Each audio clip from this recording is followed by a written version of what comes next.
Vrindai Hai Tulsidevai Priyai Hai Keshavashacha Vishnu Bhakti Pradedeve Sachavachai Namo Namaha.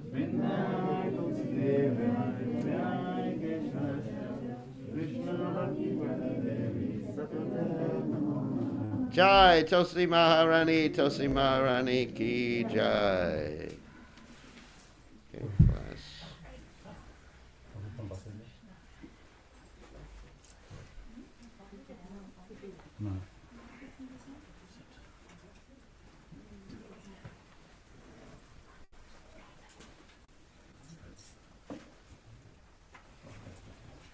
Okay, that's good.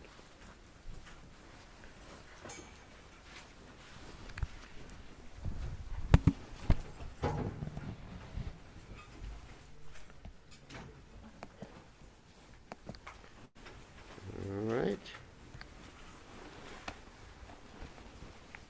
Give me a second to tune this up.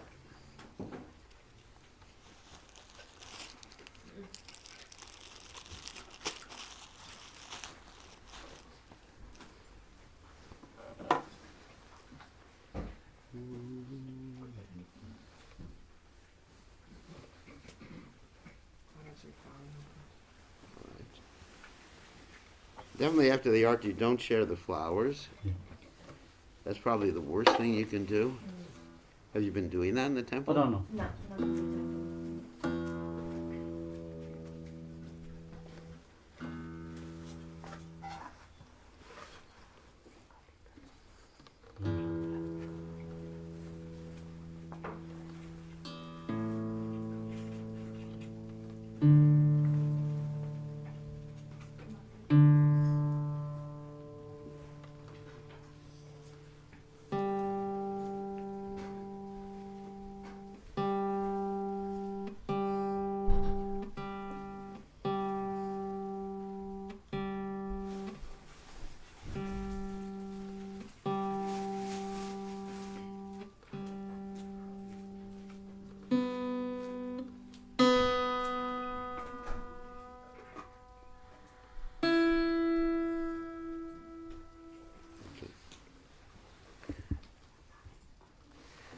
Okay, it's a little bit different melody, so just try to follow along. Listen. All right.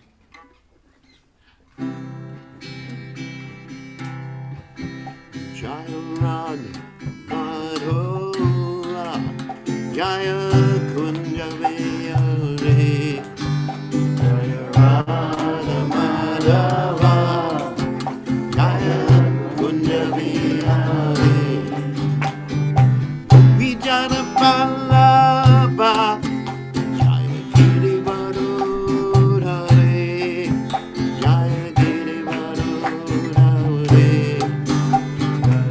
Vijana Vallabha Jaya Girivaradhare Jaya Girivaradhare Yasodanandana Jaya Vajajanaranyana Yasodanandana Jaya Vajajanaranyana Yamuna Tiravanachari Naya Kunyaviyahuri Kunyaviyahuri Yamuna Tiravanachari Naya Kunyaviyahuri Jaya Kunyaviyahuri Jaya Prabhupada Jaya Kunyaviyahuri Radha Madhava Jaya Kunyaviyahuri Vijana Vallabha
Paramahansa Paravatikacharya also tell us that Shimad, His Divine Grace Sabaya Chananada Bhaktivedanta Goswami Srila Prabhupada Ki Jai, ISKCON Founder Acharya Srila Prabhupada Ki Jai, Ananda Koti Vaishnava Vrinda Ki Jai, Namacharya Srila Haridas Thakur Ki Jai, Prem Se Goho Shri Krishna Chaitanya Prabhu Nityananda Shidwaita Gadadha Sivasati Gaur Bhaktivinoda Ki Jai Shri Shri Radhakrishna Gopi Gopinath Sayam Kunda Radhakunda Giri Govardhan Ki Jai Vrindavanam Ki Jai Machuradam Ki Jai Jagannath Swami Ki Jai Yamunamai Ki Jai Shrimati Lasi Devi Ki Jai Samaveda Bhakta Vrinda Ki Jai Gaur Premananda Hari Hari Bol.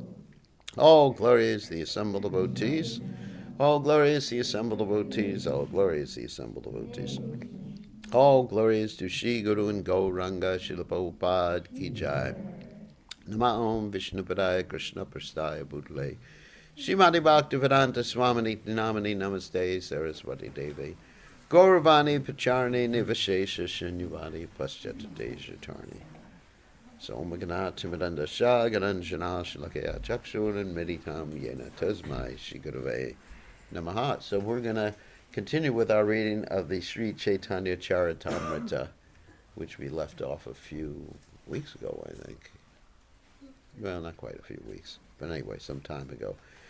So, just to tell you where we're all reading from right now is the 5th chapter, Caitanya Caritamrta, beginning with the text 82. And this chapter deals with several different things. One thing it deals with, the subject matter right now, is Lord Chaitanya Mahaprabhu and Pradyumna Mishra and Ramananda Roy. So these 3 different personalities. So that's 5th chapter of the Caitanya Caritamrta, Antya Lila. If you're gonna, and if you follow along, and if you watch me on the internet, turn your sound down so I can't hear myself talking at the same time, because I have the book at the same time. So in this particular discussion, let me just bring everybody up to date what's happening in this chapter. We had Pradyumna Mishra, a great devotee. He wanted to hear from Lord Chaitanya Mahaprabhu about the intimate pastimes of Radha and Krishna, specifically the pastimes that were being discussed with Ramananda Roy.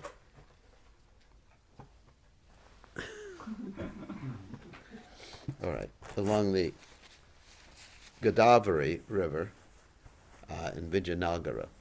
And so Lord Chaitanya Mahaprabhu said, if you want to hear about these things, go to hear from Ramananda Roy. So he went to Ramananda Roy's house, discovered that Ramananda Roy was out dressing and decorating and bathing the Devadasis. Devadasis are the traditional dancers in the temples in India. And nowadays, of course, it has turned into something a little perverted in many of the temples. It's become almost like prostitution. But traditionally, they were only serving the deity. That's it. They didn't have boyfriends or anything like that. They only served the deity, and they only danced for the deity. So Ramananda Roy was actually, he's in a male body, remember that. He's actually Vishaka ontologically, by nature. Vishaka is, of course, one of Radharani's 2 most intimate associates, Lila and Vishaka. So he was decorating their bodies, bathing them, touching them in every part of their body, and just, perfuming them, whatever they had to do. And when Pradyumna Mishra heard that, he just was, doesn't sound so bona fide to me. So he went back to Lord Chaitanya Mahaprabhu and told Lord Chaitanya, and Lord Chaitanya said, this is the prerogative only of Ramananda Roy, because he's identifying himself completely as his spiritual identity. Of course, he's Vishaka. And Lord Chaitanya said, no one else has that right, the adhikar, to do such a thing like that. So then he sent Ramananda Roy back, and Ramananda Roy and Pradyumna Mishra had these wonderful discussions. He sent Pradyumna Mishra back, and Ramananda Roy and Pradyumna Mishra had these amazing discussions about Krishna Katha and Krishna's pastimes with Srimati Radharani, and then Lord Chaitanya Mahaprabhu very much appreciated what had happened when Pradyumna Mishra went back to speak to Lord Chaitanya, and that's really where we're at right now in this chapter of the Caitanya Caritamrta. So we'll share our screen for those of you who are looking. Okay, you're actually looking at the book. Yeah. So Jaya Jaya Sri Chaitanya Jaya Nityananda Jaya Advaita Chandra Jaya Gaur Bhakta Vrinda Jaya Jaya Sri Chaitanya Jaya Nityananda Jaya Advaita Chandra Jaya Gaur Bhakta Vrinda Jaya Jaya Sri Chaitanya Jaya Nityananda Jaya Advaita Chandra Jaya Gaur Bhakta Vrinda. Okay, so we're going to start with text 82. This is page down here. Text 82. Bhakta Guna Prakashite Prabhu Bala Jane Nana Bhangita Guna Prakashi Nija Laba Mane. The Supreme Personality of Godhead, Sri Chaitanya Mahaprabhu, knows very well how to demonstrate the qualities of his devotees. Therefore, acting like an artistic painter, he does so in various ways and considers this his personal profit. In other words, Lord Chaitanya loves to glorify his devotees. So, Ara Eka Swabhava Gaurhera Shuna Bhakta Kana Aishvarya Swabhava Guda Kare Prakatana. There's yet another characteristic of Lord Sri Chaitanya Mahaprabhu. O devotees, listen carefully to how he manifests his opulence and characteristics, although they are exceptionally deep. Sannyasi Pandita Ganera Karite Garva Nasha Nicha Shudra Dwara Karena Dharmera Prakasha. To vanquish the false pride of so-called renunciates and learned scholars, he spreads real religious principles even through a Shudra or low-born fourth-class man. So Prabhupada explains here in the purport. When a man is greatly learned in the Vedanta Sutras, he is known as a Pandita, or learned scholar. Generally, this qualification is attributed to Brahmanas and Sannyasis. Sannyas, the renounced order of life, is the topmost position for a Brahmana, a member of the highest of the four Varnas, Brahmana, Kshatriya, Vaishya, and Shudra. According to public opinion, a person born in a Brahmin family, duly reformed by the purificatory processes, and properly initiated by a spiritual master, is an authority on Vedic literature. When such a person is offered the sannyasa order, he comes to occupy the topmost position. The Brahmana is supposed to be the spiritual master of the other three Varnas, namely Kshatriya, Vaishya, and Shudra, and the sannyasi is supposed to be the spiritual master even of the exalted Brahmanas. Generally, Brahmanas and sannyasis are very proud of their spiritual positions. That's true. I am. Therefore, to cut down their false pride, Sri Chaitanya Mahaprabhu preached Krishna consciousness through Ramananda Roy, who was neither a member of the renounced order nor a born Brahmana. Indeed, Sri Ramananda Roy was a grahastha belonging to the Shudra class, yet Sri Chaitanya Mahaprabhu arranged for him to be the master who taught Pradyumna Mishra, a highly qualified Brahmin born in a Brahmin family.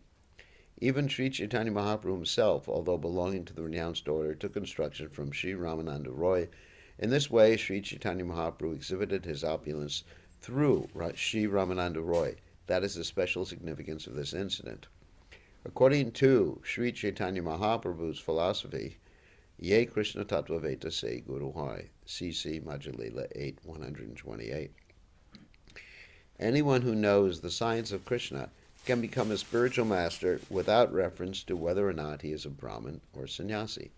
Ordinary people cannot understand the essence of Shastra, nor can they understand the pure character, behavior, and abilities of strict followers of Sri Chaitanya Mahaprabhu's principles.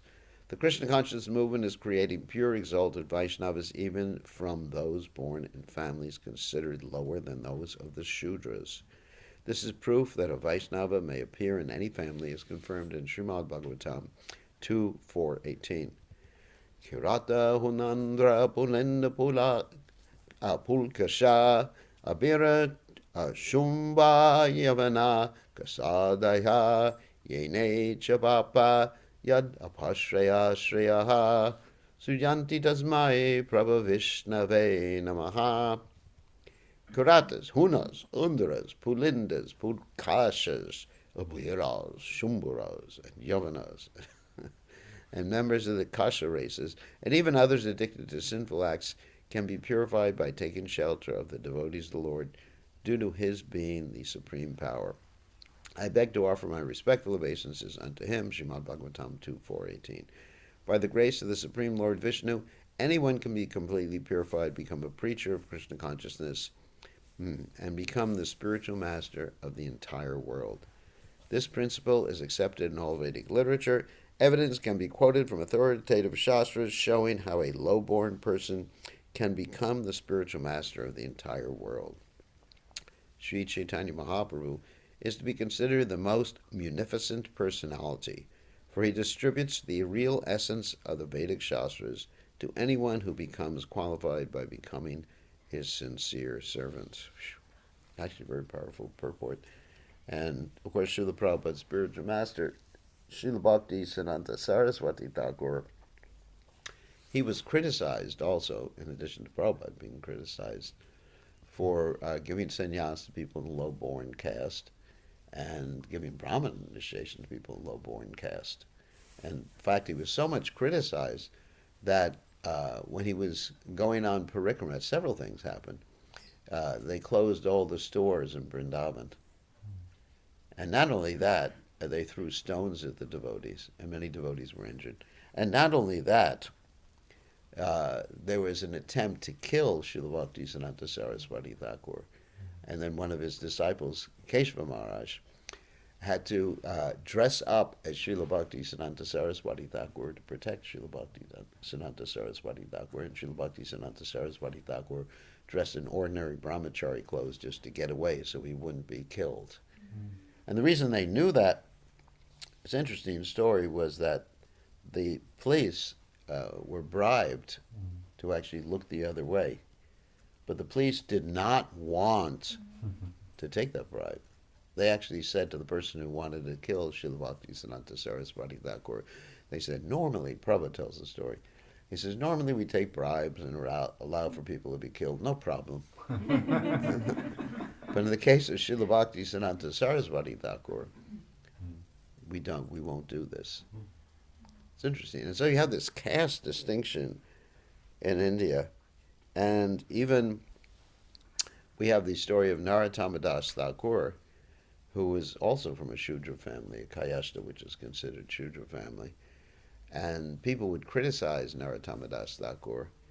And so one time, Narottama Das Thakur, there was this king who wanted to, I think his name was Jayasingha or something like, or no, it wasn't Jayasingha, I forget the king's name, who, at the behest of his Pandit, wanted to criticize Narottama Das Thakur. So Narottama Das Thakur arranged for two of his Brahmin disciples to run different shops in the village before where Narottama Das Thakur was. And these Brahmin disciples, one was selling pan and the other one was selling, who knows what they were selling. They spoke in high-class Sanskrit to the Pandits of this king. And the Pandits said, who's your guru? And they said, Narottama Das Thakur. So they basically ran away.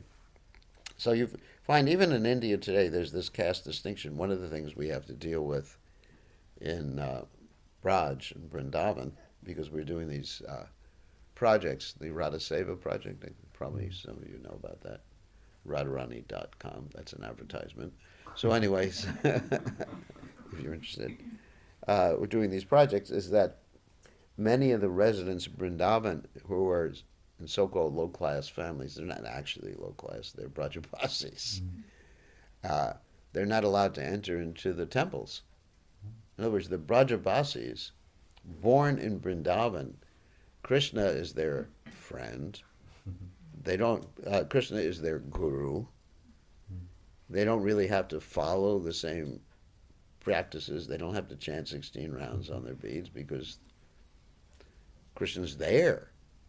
It's just like part of their family. You don't ask Nanda Maharaj or Mother Yashoda, how many rounds did you chant today? Can you imagine that? Or Radharani, Srimati Radharani, did you chant your rounds today? Say your Gayatris? I don't think that's a good idea. So that's because they're not like Radharani, but they're great souls. Great souls. I mean, Bhaktivinoda Thakur, it says, he wants to take the remnants of, and this is in, of course, Navadvip, the remnants of the street sweepers and bungis and everything like that. So they're not even allowed in the temples. It's crazy. So we have this whole program where we're engaging them in chanting the holy name, a lot of them are chanting japa now, and some of them are going to be taking initiation. Unfortunately, I have to give initiation to Brajabasis when they're actually much more qualified than me. So, can you imagine? Actually, I have one nice Brajabasi disciple right now. Of course, she was born in a little higher class family, and she's doing a lot of preaching on the internet right now. Vrindavaneshwari, maybe some of you have seen her. She's doing a lot of preaching. Amazing, amazing, amazing devotee. Actually, she became a devotee because of Gauramani's chanting. You know Gauramani? Yeah. She's famous in India. Anyway, so there is this discrimination. I mean, and I'm not allowed to go in some of the temples, not in Vrindavan, and Jagannath Puri. You know the story when I go to Jagannath Puri, I tried to bribe my way into the temple, and they said, just give me the money and I'll tell you about Lord Jagannath. And I said, I already know about Lord Jagannath. Let me in the temple. And then we had that incident at the Sakshi Gopal temple where I said that, I'm a Brahmin from New York, and the other devotees got in because they were Brahmins from Gujarat or Brahmins from South India. And then I told them, I said, if you don't let me in, Krishna's going to punish you. This is a famous story. And then a lightning bolt hit the ground like 10 meters from the temple, and everybody was just scared. And I said, look, let me in. And they still didn't let me in.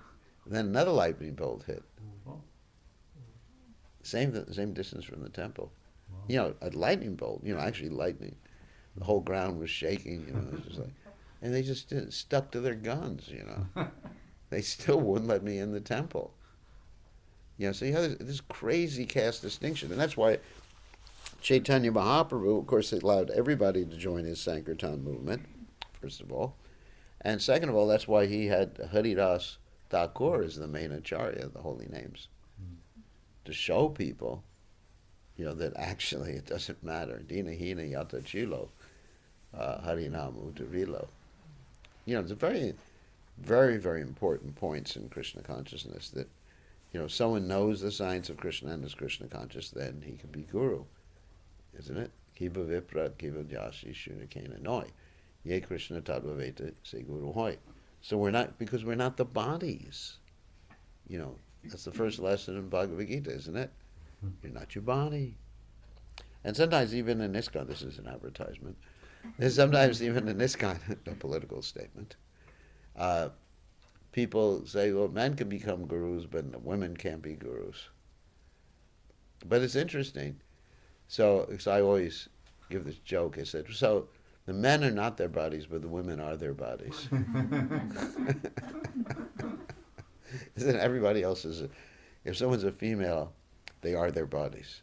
But if someone's a male, they're transcendental. So it just doesn't make sense. And in our Vaishnava disciplic succession, we have so many ladies who are gurus. And not just Janava Mata, who obviously is the Shakti of Lord Nityananda, but so many ladies. We've done some history, or our Shastric Advisory Committee, the GBC, has done a lot of history and found so many ladies that were gurus. And people, somehow or other, people get this whole thing wrong. You can't judge, if you judge a Vaishnava according to their body or according to their past activities, then it's like seeing the deity being made of stone. You have hellish intelligence, isn't it? And then you have this whole discussion between Haridas Thakur and Sri Chaitanya Mahaprabhu.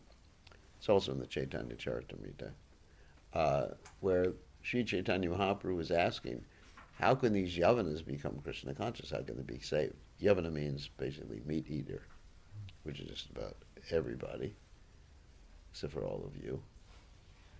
Just like this morning, we were on the walk, and the smell from some of the houses. Did you notice that? Yes. I was just like almost threw up as I was trying to chant japa. Not only one house, there were several houses.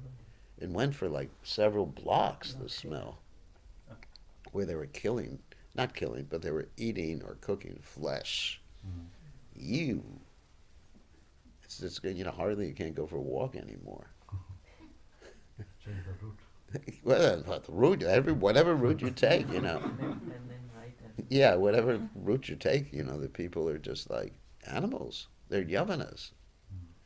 So anyway, the discussion between Lord Chaitanya and Haridas Thakur, Lord Chaitanya feeling compassion because he's the most merciful incarnation or avatar. He said, how can the Yavanas be saved? And Haridas Thakur said, by the loud chanting of Hare Krishna. And then Lord Chaitanya said, what about those inanimate entities, like the trees and whatever, grass and everything? And also by the loud chanting of Hare Krishna. And not only by the loud chanting of Hare Krishna, it says that when the trees and the plants and the creepers are exposed to the vibration of the Hare Krishna Maha Mantra, they echo. And that's their chanting. I mean, just technically, if you study science, you know that even like this box here, because this box is not a living entity, obviously. But if I say Hare Krishna, there's a little bit of echo coming from it, a reverberation or echo, whatever you want to call it. And so just because the blade of grass is actually, bouncing back some of the sound vibration, that blade of grass is getting the advantage of chanting Hare Krishna. Pretty good, isn't it? So what to speak of human beings? And so, of course, there's that verse, Dinahina Yato Chilo Harinamudurila. One takes up the chanting of Hare Krishna, one can become liberated. Because one has to chant purely to go back to Godhead, but at least you're liberated. So, don't underestimate the potency of the holy name. Right? Don't underestimate. And you can't overestimate. Because whatever you say about the holy name is proper. I mean, even if you exaggerate, it's proper. So that's very important point here. And that was the question about Ramananda Roy. Ramananda Roy was from a Shudra family. He was engaged as the governor of Chennai or Madras. And Lord Chaitanya Mahaprabhu allowed him to speak the highest philosophy. So Lord Chaitanya took instruction from him. So we have to be very careful and not criticize people according to their bodies. Don't be a chauvinist. Don't be a feminist either. We're not the bodies. Don't be a Mataji.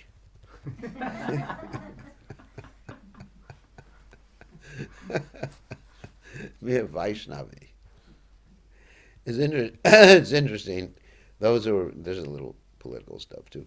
Those who are opposed to women or people in women's bodies becoming gurus, they term the whole discussion as female Diksha gurus, FDG.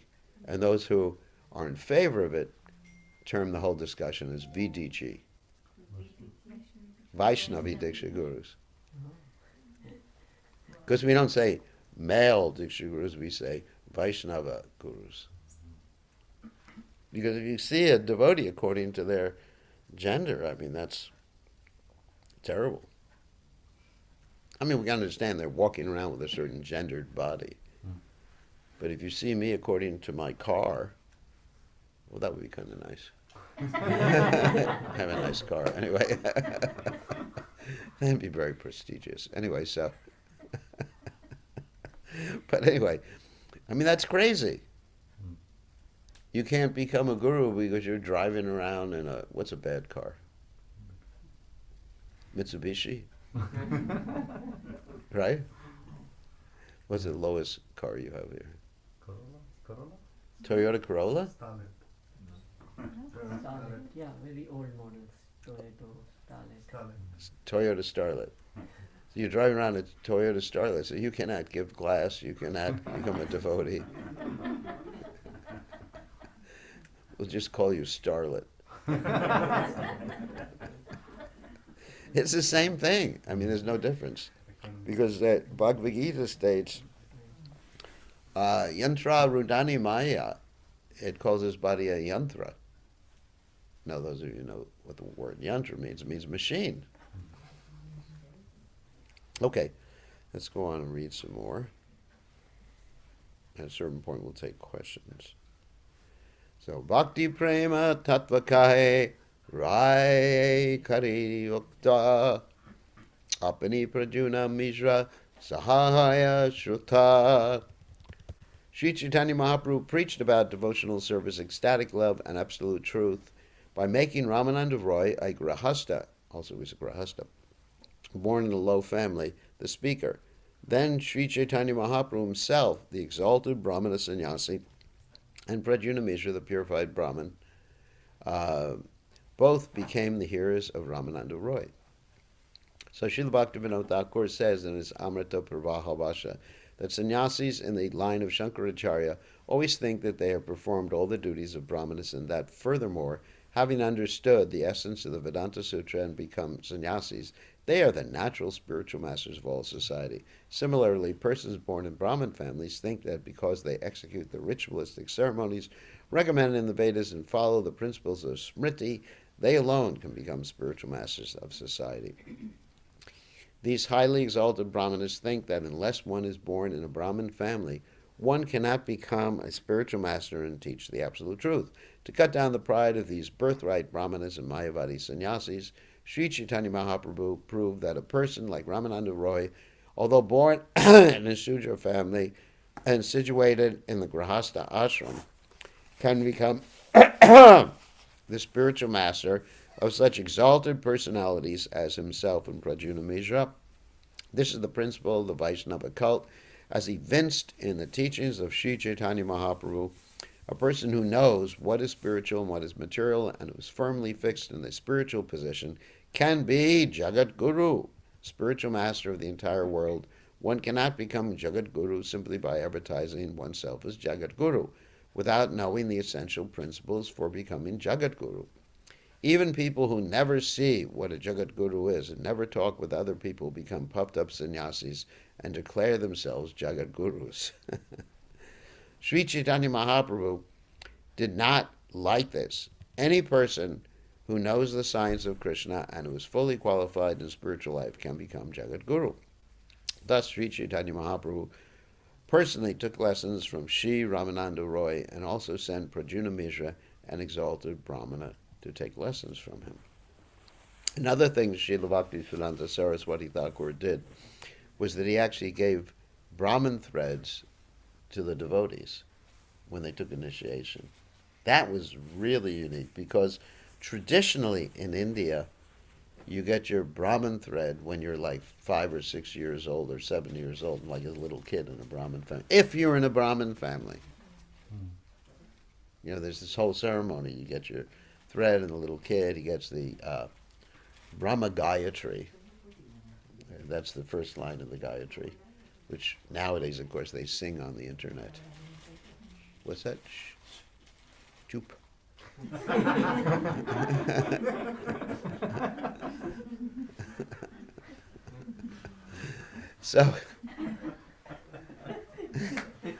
So you get the Brahma Gayatri, and incidentally, those who were not born in Brahmin families were not allowed to chant the Brahma Gayatri at any time. Not only that, they were not allowed to chant Om. That's interesting. A lot of discrimination. I mean, it really got to the point in South India, in Sri Sampradaya, the followers of Sripad Ramanujacharya, they actually broke into two different groups. Ramanujacharya was very much in favor of everyone chanting Om. In fact, when he took initiation, he went on the top of the tallest building in the city and told everyone to chant Om Namo Narayanaya, Om Namo Narayanaya. So that's, excuse me, his teaching. Don't worry, I don't have COVID. Just the early morning.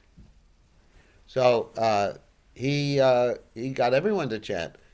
So, but half of his followers nowadays, they believe that only those who are in Brahmin families can chant Om Namo Narayanaya. Those who were not in Brahmin families, they broke out into two different groups. I don't know if you know about this. Those who were not in Brahmin families, they can only chant Narayanaya. Narayan, Narayan, Narayan, Narayan. They can't chant Om. That's interesting, isn't it? So what Bhaktisiddhanta Saraswati Thakur did was something very unique. He gave Shudras a Brahmin thread, or anybody from whatever caste, if they took initiation. Not everybody got a Brahmin thread, but everybody who was qualified and took second initiation, they all got a Brahmin thread. It's interesting, isn't it? Which is really just going against the principles. And also it goes against, not the principles, it goes against the details, but also it goes against Gaudiya Vaishnavism, not against, but it's not the tradition in Gaudiya Vaishnavism, because in Gaudiya Vaishnavism, when you actually took sannyas, you get rid of your Brahmin thread. And you get rid of your Sikha too. Did you know that? That was the tradition in Gaudiya Vaishnavism. You got rid of the Brahmin thread because at that point you were transcendental to all castes, because the Brahmin thread is an indication that you're a member of the Brahmin caste. But Srila Bhaktisiddhanta Saraswati Thakur kept his sannyasis with a Brahmin thread, with a Sikha, and the reason for that was he wanted them to preach, because people would respect if they have a Brahmin thread. Like if I walked around without a Brahmin thread, people go, oh. I mean, because people see things externally. If I walked around like a traditional Gaudiya sannyasi with a gamsha on, without a shirt, and with, just like some cape or something like that, then people wouldn't listen to me. I mean, just like, this guy's like an avaduta. So Srila Bhaktisiddhanta Saraswati Thakur adjusted everything for preaching. So this is his gift for preaching. This style of sannyas dress is his gift for preaching, because the Gaudiya Vaishnava sannyasis, they would always wear their lungis, white. If I was a traditional Gaudiya Vaishnava sannyasi, then it's like Babaji's style. Like the 6 Goswamis of Vrindavan, they didn't dress like this. They had the white lungis that they wore. But for preaching, like Prabhupada said, utility is the principle, books are the basis, purity is the force, isn't it? So for preaching, then we can adjust some of the details in devotional service, not the principles. Principles are chanting Hare Krishna, the philosophy, you're not the body, worship the deities. These are all principles of worship Tulsi Devi. But the details are, how you dress, whether you have a Brahmin thread, and even Gorkashoda's Babaji Maharaj, he would just like chant, not even on beads. He would actually have like cloth that he would tie in knots sometimes and chant on. Of course, we chant on beads, but that's a Gaudiya Vaishnava. Gaudiya Vaishnava history, most of the Gaudiya Vaishnavas chanted on Tulsi beads. So, but you can adjust so many things. Like here we are using the guitar. Of course, I don't do this in the temple because they'd kick me out of the Hare Krishna movement. But, I mean, I don't do this for class or any formal kirtans, except for the Sringadev prayers after Mangal Arati. But anyway, so, but really, the whole point is you judge by the results. Palena Parachiyate. That if people become devotees or people are enthusiastic and they're chanting the holy name, you can adjust some of the details. It's not a disaster that we're using the guitar. I mean, the guitar is actually closer to Indian instruments than the harmonium is. Yeah, harmonium is not an Indian instrument at all. It was brought from Europe to India because that type of, the keyboard instrument and everything like that is not an Indian instrument. Nowadays, it's an Indian instrument, it's considered traditional. But the stringed instruments were actually the traditional instruments in India, and the flute. Because people they wouldn't have guitars, but they would have gourds. You know what a gourd is? Pumpkin? You know what a pumpkin is? Good. The gourd is like a pumpkin, that same type of vegetable. And they would dry it out, and it would become very hard, and then they would put some strings on it. Isn't it? And that's where you'd get the sitar and the other instrument, or the veena, the sitar, from... What's that? Goddess Saraswati. Yeah, she plays that, yeah. That's from a gourd. Prabhupada said someone is very intelligent because they can take an old pumpkin and a string and make an instrument out of it. Prabhupada tells a story about how one should use their intelligence and things outside the box. He said there was a man walking around one time. He found a string and he found an old pumpkin, and he made an instrument and a stick, and he made an instrument out of it. It's pretty nice. So let's see. Okay, about 5 more minutes, and then we'll take questions from everybody online. And all right. So anyway, so this is really important. We don't consider someone according to their body. Harirasa dwara nama mahatmya prakasha sanatana dwara bhakti siddhanta vilasa. Sri Caitanya Mahaprabhu exhibited the glories of the holy name of the Lord through Haridas Thakur, who was born in a Muslim family. Similarly, he exhibited the essence of devotional service through Sanatana Goswami, who had almost been converted into a Muslim. Of course, Sanatana Goswami and Rupa Goswami, Devirakash, Shakara Malik, they actually even took Muslim names according to their position in the government. And they were associating so much with Muslims that it was considered they had lost their caste. And in fact, they did not, or were not allowed to even enter the temple of Lord Jagannath. Isn't it? Jagannath Puri. They just stayed with Haridas Thakur when they visited Jagannath Puri. So that's how strict this whole point was about, discrimination against people because of a particular caste or even because they associated with a Muslim or with the Muslim government. I mean, incredibly strict. Of course, because they were pure devotees, Lord Jagannath in the form of Lord Caitanya Mahaprabhu came out of the temple every day to bring them prasadam. So that's even better. When Prabhupada was in Jagannath Puri, he would try to get the devotees in the temple, and he would say he's Jagannath, he's not Purinath or Orisanath. And but they didn't listen to Prabhupada. And Prabhupada said, because of that, Lord Jagannath will come out of the temple and be with us. So, anyways, and you see that sometimes many of these pandas or pundits, Prabhupada sometimes would call the pundits or bandits. Not all of them, but some of them even, they would mix fish with their Jagannath prasadam. And they won't let us in the temple. I mean, incredible. Of course, all of you can go in the temple. But we shouldn't force ourselves into the temple because Sanatana Goswami and Rupa Goswami, as well as Haridas Thakur, they actually respected the local custom. So that's another interesting point, that when we're in a particular locality, even though the local custom may be, really bad, then it's not that we do illicit things or illegal things or anything like that, but we adhere to the local ways of doing things. Like if you have to have a job, you can't just like walk into your job with full tilak. Maybe you do that. You do? Oh, you're bold. You don't. No, I do. You do. But the rest of you don't. Nalini does too. Really?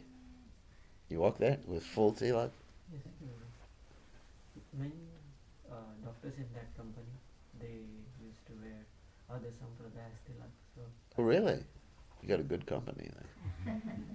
now it is taken over by Europeans. It used Oh. to be Indian. So the Europeans have disturbed everything. Anyway. So anyway, I mean, so, just obviously, but you don't wear a dhoti to work, do you? If it's Diwali, then I do. Diwali, but Yeah. other days, no, you No. wear. So you wear pants. Yeah. So you fit in with the culture. So we have to respect people's culture. Okay, so I think we will take questions. Now, does anyone have any questions here in the audience first? Before we take questions from our internet prabhus. We got 27 people watching on Zoom and probably a lot more on Facebook and YouTube. Let me just unmute everybody here. Of course, everybody here is already unmuted here. I understand that. That's funny. Okay, unmuted. Whoops.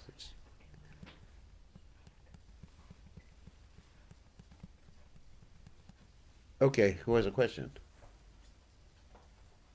Yes. Gurudev, in one of the translation it was mentioned exalted Vaishnava sannyasi and for Chaitanya Mahaprabhu and for Pradyumna Mishra purified Brahmana. Yeah. So how do you understand?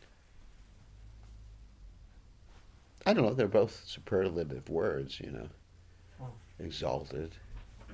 Vaishnava sannyasi. That's in terms of his. Yeah. Purified. I mean, someone was purified. Just different descriptive words. I don't think you could say a purified sannyasi too. Those words are not simply used for one particular caste or one particular type of person. You say purified sannyasi or exalted Brahmin. You can switch the two. Oh. I mean, they're just like nice ways of glorifying Lord Chaitanya and Pradyumna Mishra. Pradyumna Mishra is also from Brahmin caste. What? but from the spiritual world and part. Yes, yeah. Oh. Yeah, I mean, he's actually a pure devotee. I mean, all these people, practically all the people we read about are from the spiritual world who associate with Lord Chaitanya. I mean, there's some exceptions, but practically we find, I mean, even in one sense you can say Jaga and Madai were from the spiritual world, because that was Jai and Vijay. So, it's the Lord's pastimes when he comes down generally. I mean, there are certain people who weren't from the spiritual world and then they become completely purified by Lord Chaitanya's association. But I would say that's probably the exception rather than the rule. Who else has a question? Yes. Hare Krishna Maharaj. Thank you for the class. There's mention of women being less intelligent in the Shastras, even in books like Mahabharata are written by for women. So could you explain that? I'll explain that. Okay. First of all, we're Vaishnavas and Vaishnavis. But here's a difficult one. I'll explain let's talk about intelligence right now. Do you know what intelligence means? To be able to understand the Shastra? No, not to be able to understand Shastra. Because women are actually much better at remembering things and understanding Shastra. I think in one sense, women are actually better at understanding philosophy than men. It's the ability to discriminate. And discrimination requires a cool head. So one thing about people in women's bodies, there's a tendency, well, forgive me, towards a little bit more, just a teeny bit more emotional stuff. Just a little bit. I'm trying not to get myself in trouble here. See, who's watching here?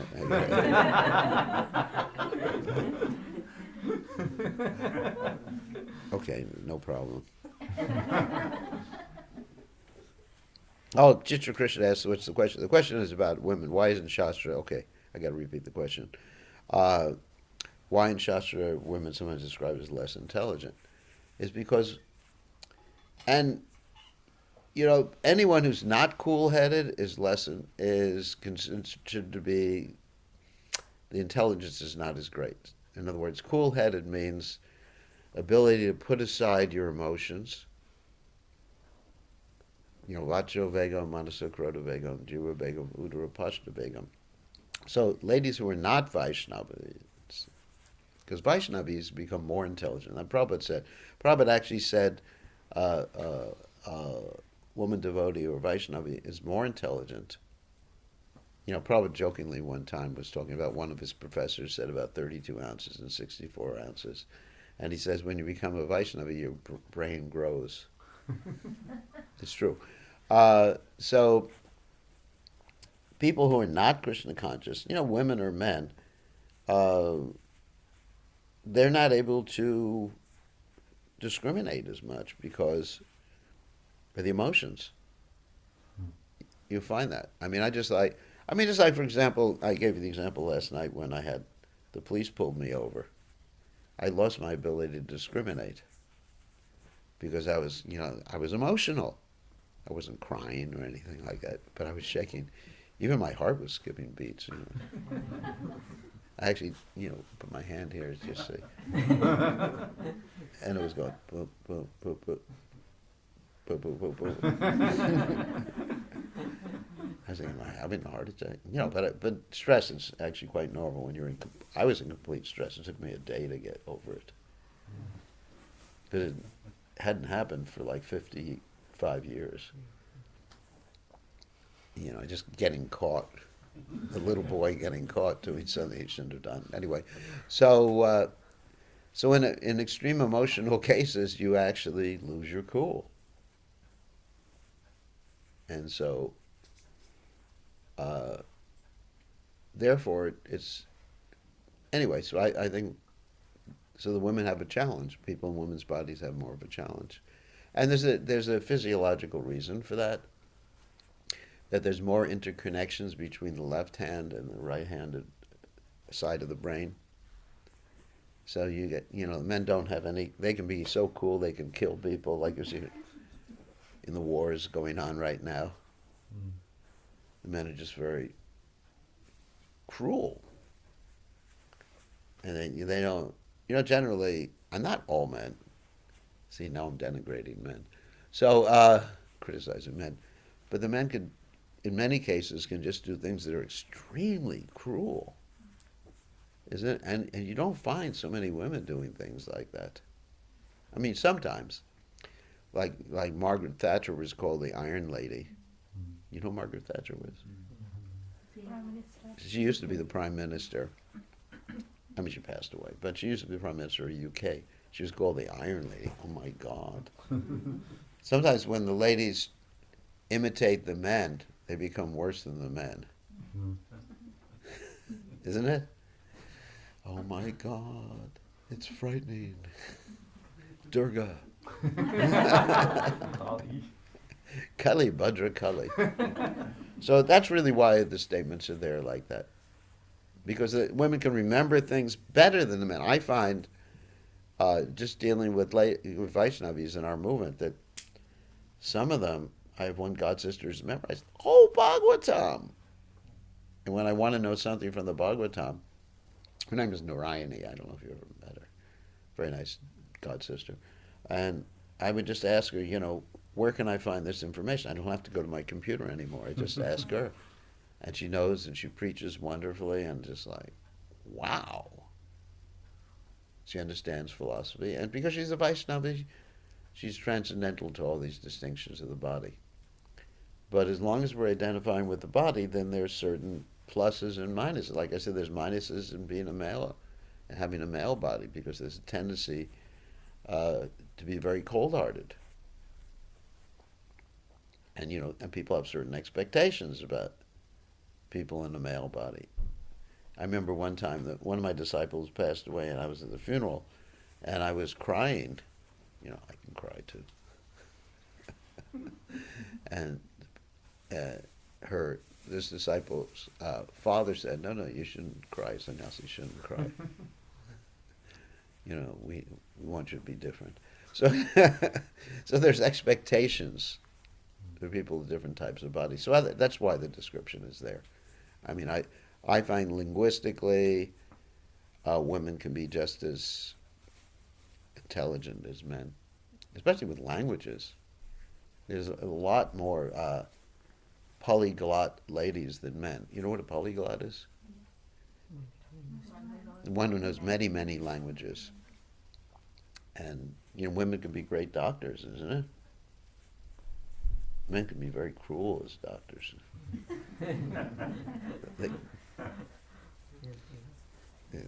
They have no bedside manner at all. They're not as compassionate. So anyway, there's a plus and minus. Women are much more, generally, much more compassionate than the men. Thank you, Maharaj. That makes a lot of sense, because that helps women bring up children and get to that level. Yeah, the women's body is especially meant for bringing up children. For a man, like, for example, when I was young, my father, I hate to use an example, my father changed my diapers, what do you call diapers here? Nappies. He called diapers too? In Fiji they call them nappies. So my father changed once, and that was it. It's just like, forget it. When my brother was being born, and my mother was going through, pain and, like that, my father just got in his airplane and went for a flight, up in the sky, just to get away from it all. Not thinking, maybe my mother needs someone around him around her to comfort her. So, there are different natures. So there are challenges for women and challenges for men. The challenge for men is not to be cold-hearted, just to actually, try to be empathic. That's why I've been teaching this empathic communication. You've probably seen my book or heard about my book on that. So, because men don't have that, it's harder for men. It's harder for men. So anyway, it's a plus and a minus to having different types of bodies. But generally, generally because women are more soft-hearted, then the discrimination can be interfered with. So we can be too sentimental. That was brought out when they were dealing with Ashvatam and Draupadi. She was very, very soft-hearted, right? Don't kill the son of a Brahmana because his mother is still alive, etc., like that. And Bhimsen was saying, "Kill him!" And Krishna said to Arjuna, "You got to figure out how to satisfy both parties." And he did, by cutting the jewel and the hair and everything. So it is interesting. There are differences in different bodies, and we have to be aware of the challenges that people have in different bodies. That's all.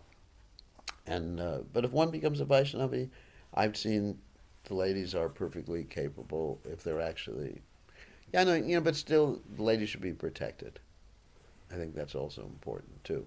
We don't want to violate or get away from just common sense. Women should be protected. That's Vedic system. The cows, the women, the old people, especially old people. Women should be attached to their body to some extent. Should be attached to the body. Yeah, to protect themselves. Well, yeah, I mean, men should be attached to their body to a certain extent to protect themselves. But women, children, old people, and cows, they're supposed to be protected because they're more vulnerable. And I've seen that women, just dealing at the university, that women could be cheated by men very, very easily. All the men have to do, in many cases, not talking about devotees, all the men have to do in many cases is just say, "Oh, you have beautiful eyes." If someone says to me, "You have beautiful eyes," I said, "Get out of here."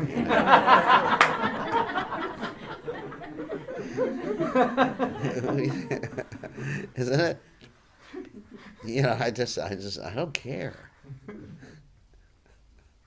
Isn't it? Oh, and anyway, it's just. Sorry, T. Lakini.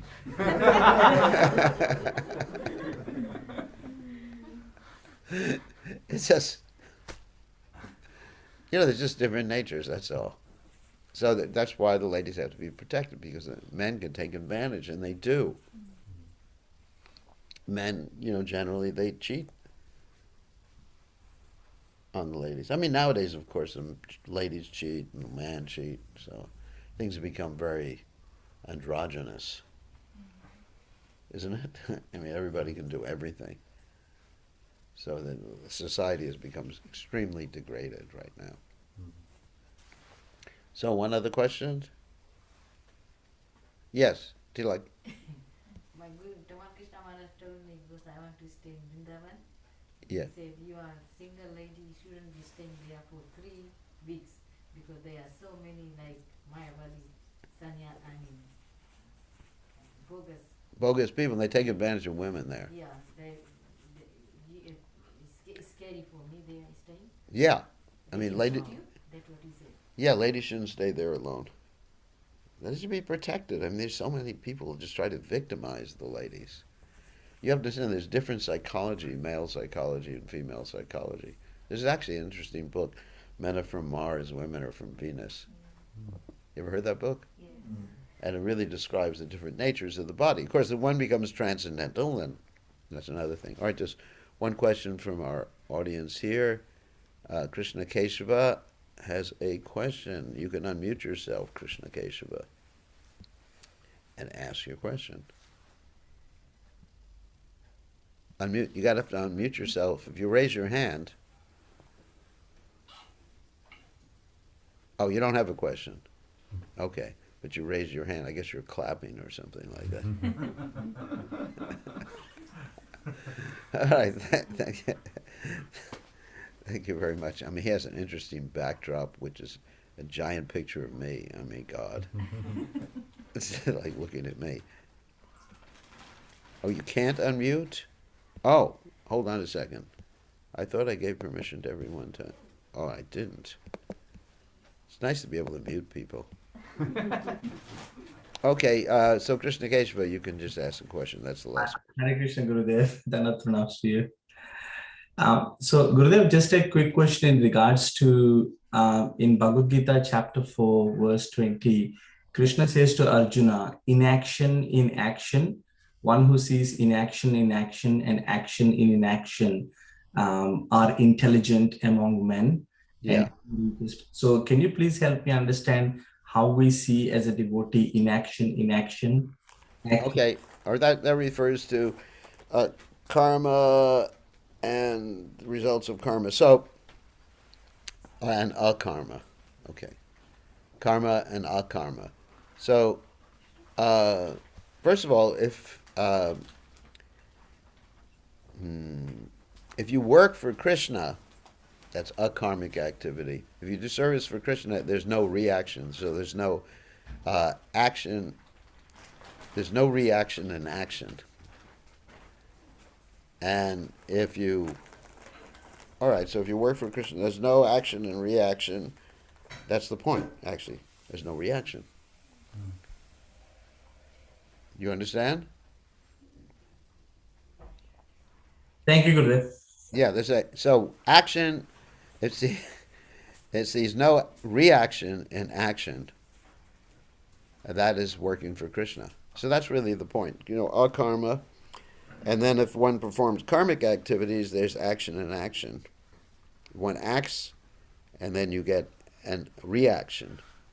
And if you perform akarmic activities, which is Krishna conscious activities, there's no reaction, so there's no action in action. Sounds a little confusing. But that's actually what the Bhagavad Gita is talking about. Thank you. Okay, good to see you. Oh my God, your picture of me is bigger than your head. Okay, so I think we're going to end now because we got a big program to visit about 150 people today. Thanks to Krishna Chandra. Actually, we'll let everybody see the audience here. These are all the Vaishnavas and Vaishnavis. All wearing masks, almost all. Except for me. Okay, so on that happy note,